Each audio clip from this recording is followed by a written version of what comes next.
So gonna jump right to it. Fontana was a bust. My belt was slipping and disintegrating the whole time. So I think I am going to need to try a tighter belt.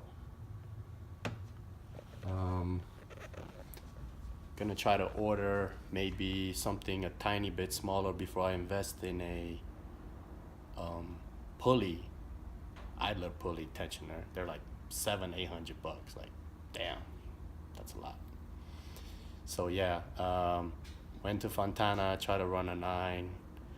Unfortunately, the belt was slipping, the track prep was shit, so who knows, even if the belt wasn't slipping, it would have happened. But yeah, going to replace the belt and then put on my mid pipes, tune the car, and see if everything's good. If not, I'll have to get an idler pulley.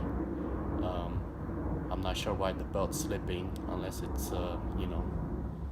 too loose, but it shouldn't be. Anyway, stay tuned. We'll have a dyno midweek to show everyone with the new power numbers.